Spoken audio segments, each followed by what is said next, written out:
Mike Pence, un experto en política, en derechos, en comunicación política, dice que los Clinton difícilmente puedan librarse de todo este enfrentamiento mediático que les ha ido para encima después de las revelaciones de las agencias de inteligencia. Quiero que vean ustedes qué es lo que Mike Pence dice. Está hablando de la colusión rusa, está hablando de los respaldos de los Clinton, está hablando de John Brennan y de cómo el Estado de Derecho, esta vez a ellos que son los inventores de todas estas jugadas, ese Estado de Derecho le estaría jugando una mala pasada. Evidencia. I'm dreaming right now. I think that Trump was merciful and naive and innocent when he first became president in 2017 after saying that Hillary Clinton would be in jail. And then Hillary Clinton campaigned on putting Trump in jail. They nearly did. They shot him in the face. They hit him with 91 felonies, 1,000 years in prison if Trump didn't win the election.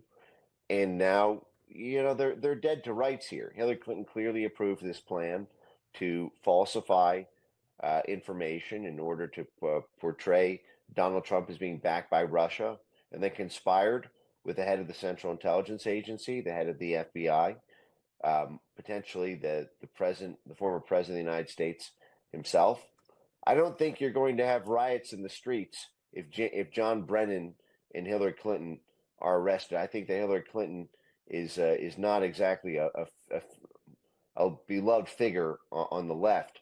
I think that I could see there being a tremendous amount of civil disturbance if Barack Obama is indicted, even though he looks guilty as well.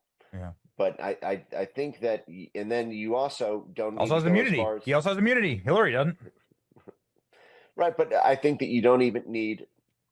I think that having Hillary Clinton and John Brennan indicted for this, and simply allege the conspiracy that they falsified information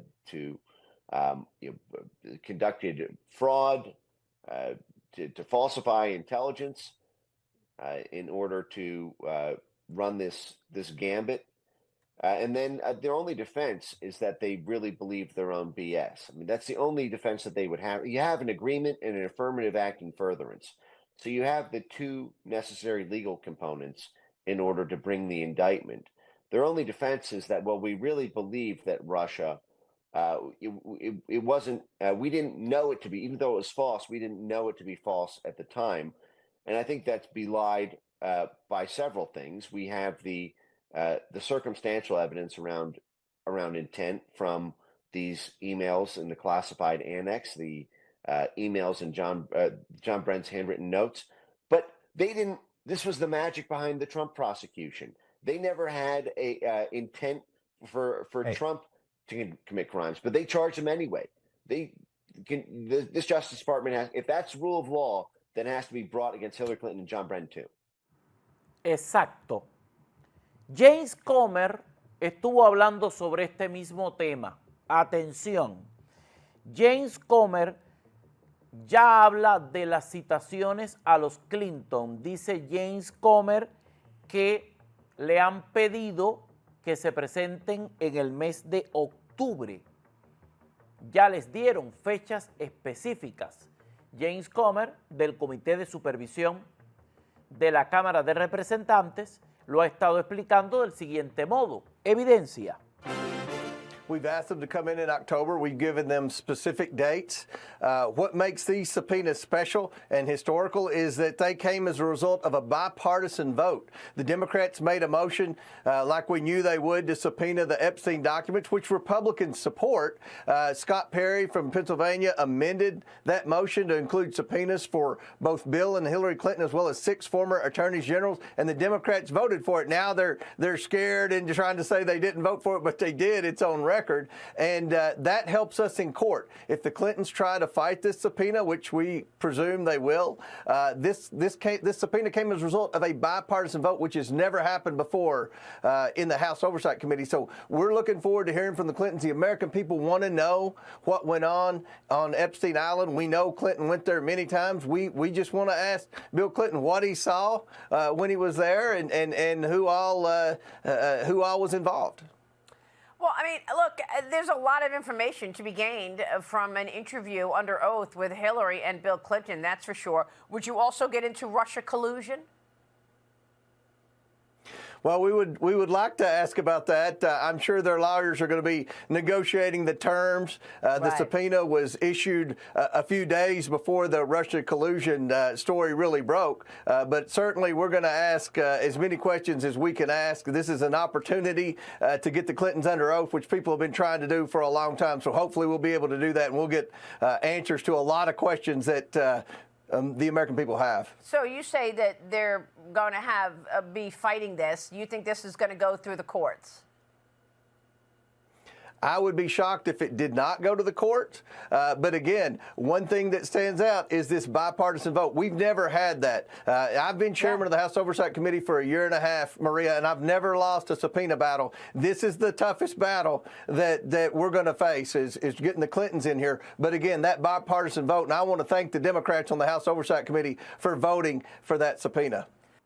Si los Clinton intentan impugnar esta citación, que es lo que harán, dice James Comer, entonces habrá una presión y habrá una votación bipartidista para decidir este asunto. Habría que ver cuánta de la gente que está sentada en el Congreso estaría dispuesta a ensuciar su legado por defender a personas que ya van en retirada.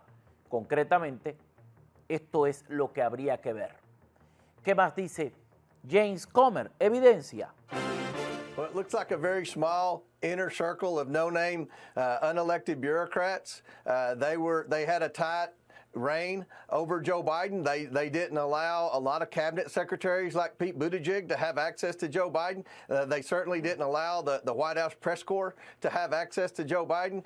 When he did come out, he was very scripted. And what we've learned is that even when the American people realized after the Hur report and after the disastrous debate performance against Donald Trump that Joe Biden was in mental decline, his staff, we learned from Anita Dunn this week, made the decision not to give Joe Biden a cognitive test. Even when the American people were demanding a cognitive test, they made the decision, the ones who were running the country, that they were not going to give Joe Biden a cognitive test. And I think that is pretty overwhelming evidence that they feared what the results of that test would be.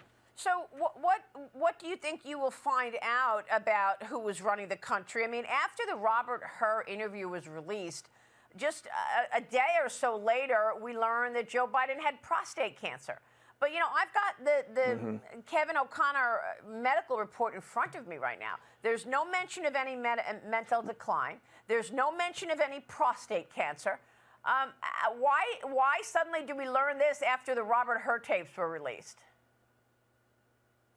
Well, we've watched the Hur tapes, and they're a disaster. You understand watching the tapes why Robert Hur wrote that. I mean, that was scary. If Americans could watch that tape, and hopefully we can make that public, they would be concerned that this guy was president of the United States, had control of the nuclear football. But at the end of the day, with Dr. O'Connor, we deposed him. We brought him in for a deposition. He pled the fifth. We asked Dr. O'Connor, were you ever told to lie about Joe Biden's health? He couldn't answer that question. He pled the fifth to avoid self-incrimination. What we found about Dr. O'Connor is he declined doing a cognitive test. He supposedly said a cognitive test was not important, even though every president in my lifetime has taken cognitive tests. And we also believe that he supposedly did not check the president for prostate cancer. Every man over 50, including myself, I'm 52, takes a PSA test every time they get blood work done. So the story doesn't add up with respect to Dr. Connor. It reeks of a political cover-up, a cover-up of a president in declining health. James Comer recordó que él tiene un sólido historial con citaciones como presidente del Comité de Supervisión de la Cámara de Representantes. Hago otra breve pausa. Regreso enseguida.